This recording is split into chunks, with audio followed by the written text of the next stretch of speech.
So Veronica Burton played yesterday, and I'm gonna be real here. She was fantastic. She was fantastic. Like we're not going to complain being like, oh yeah, she's not getting as much coverage as Caitlin Clark breaking a record. Like, yeah, Caitlin Clark's gonna get more coverage than Burton, but Burton was clearly 100 times better on the day. Like, this was a really good game. A really, really good game from Burton on both ends. Do I think she got the benefit of the whistle? Yeah. I think very much so. But even if she got every bad whistle, she still would have been fantastic. That being said, like 7 of 13 from the field, they needed every one of her 25 points. They won by 2 points. And like she was absolutely unbelievable. Again, of her 5 blocks, 2 of them were hacks. Like 2 of them she went nowhere near the ball, but still, that's not on her, that's on the referees. But I thought she was absolutely fantastic. You're seeing it here. That is a clear and one. Terrible defense by Caitlin Clark trying to stop her early. Caitlin just couldn't. This scenario here, like, you have to live with that. Like, if you're the Indiana Fever, you have to live with Veronica Burton shooting a 28-footer. And Veronica Burton hits it. Like, that is one of those things where it's like, even stuff you'd have, like, this is one of those games where, as a defender, there is stuff you live with. Did not matter. Even the stuff you would live with, Veronica Burton was hitting. ISOing Monique Billings, drives in. Really nice layup there, finishing with the offhand. Running the double stagger. Lexi's absolutely nowhere to be seen. Lexi falls over and 1. Great finish there. She's there posting up Caitlin, possibly an offensive foul. Doesn't really matter. That's still a ridiculous finish. Like, that's good defense. Like, it's funny. This is where I just never got it when it came to Caitlin. Like, this is somehow in Caitlin's defensive low-light compilation. This is just fantastic offense by Burton. Like, maybe a bit too easy to get into the middle. But, like, off her left foot going on the opposite shoulder. Terrible defense, but really good getting above Kelsey Mitchell there. And even late down the stretch. That's a all hand. I don't know why that's in the highlight tape. But got a big layup right here. Just straight up outran Raven Johnson and Maisha Hines-Allen for the and 1. It's like you're watching the game and she was just unbelievable on both ends. Again, probably a foul, but still, it doesn't really matter. The refs were letting her play physical and she did what she needed to do. Like, this was a fantastic game where she was by far the best player on the floor.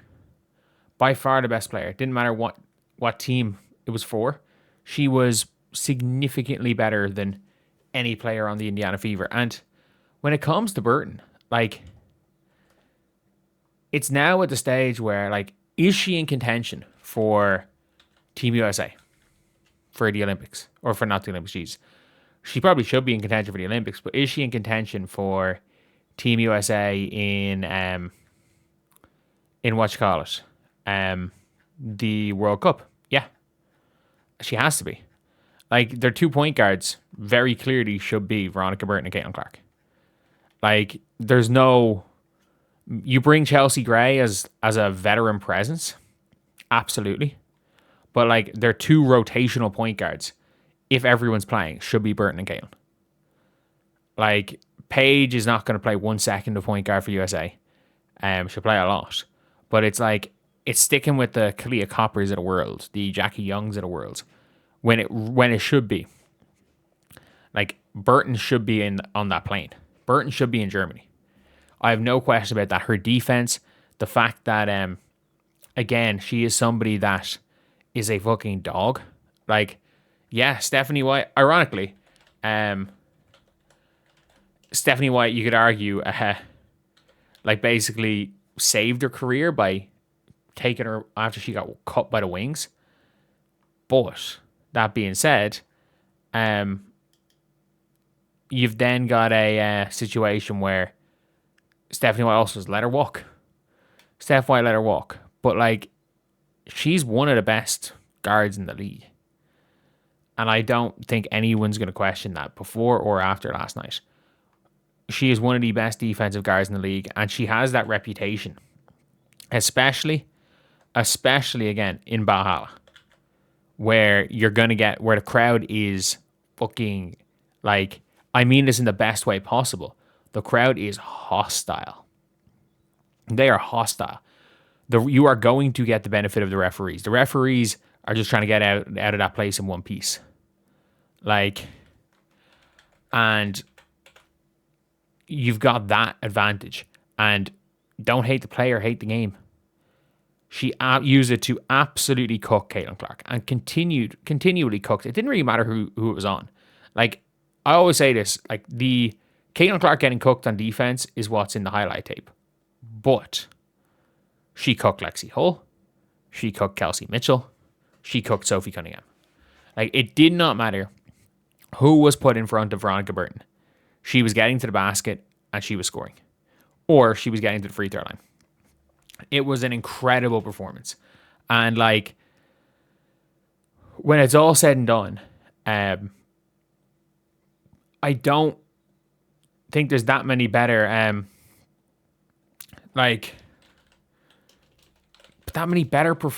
performances this season for guards. Like, in terms of guards versus the Fever, I'm like, game one, this was 100 times better than Paige in game one. This is 100, like, it's 100 times better. I'm trying to, other than a Kelsey Plum game, it's one of the better guard games I've seen on both ends of the floor. Like, again, realistically, probably 2 or 3 extra fouls called. It's not going to freaking change. Yeah, you can say, oh, it was a 2-point game. But, like, there's more to basketball than that. Like, I still think the Valks were a much better team. And I still think, like, even late on in the game, the defense that the Valks played, forcing those 2 turnovers from Caitlin. Like, Caitlin was a bit shook with the blitzes, with where they were coming. Like, they weren't hard blitzes. They were kind of, like, she made a really good decision to get to Sophie. But she was trying to force, and she needed to just be safe. And in Caitlin's defense, she made the right play the third time asking, but 3 times is too many. Is really too many. And Burton was a big part of that. Like, Burton didn't allow Caitlin Clark to feel comfortable at any stage in the game. Like, again, you can talk about whatever you want, but, like Caitlin did not feel comfortable. And I don't think Caitlin Clark, like, I think she made a lot of shots the first game. I don't think she was particularly comfortable in the first game either. Like, I don't think she's been, like, Caitlin's been somebody that has, like, I don't love the current system with the Fever running for Caitlin, because I do feel like Caitlin's rhythm just doesn't, like, Caitlin's game comes down to makes and misses in the current Fever system. Like, it reminds me a little bit of what Chrissy Sides tried to do when Caitlin came into the league in the first maybe, but Caitlin's a much better player than she was in 2024. But it's like the first maybe 15 games of Caitlin's rookie year, where it was like, does Caitlin make shots? Yes, equals good game. Does Caitlin miss shots? Yeah. If she misses shots, equals bad game. And then, like, again, under Stephanie White, Caitlin Clark's had more than, if I'm not mistaken, Caitlin Clark's had more than 11 assists once. Under Stephanie White, Caitlin Clark averaged 12 assists over a 15-game period as a rookie. And she's had, like, she has matched that 12 assist number once. But yeah, it was a huge performance by Burton. And I think, like, she is, again, early doors. Like, we're at a time where currently Jess Shepherd is in the MVP race. So, like, I don't think it's going to be, like, the MVP race now matters too much. But, big but here. Like, Veronica Burton is an early season MVP candidate. She just is. And, like, it's one of those things where she's earned it. She's earned it. I don't think anyone expected Burton to be like this, but no, she became one of the best point guards in the world. No doubt about that.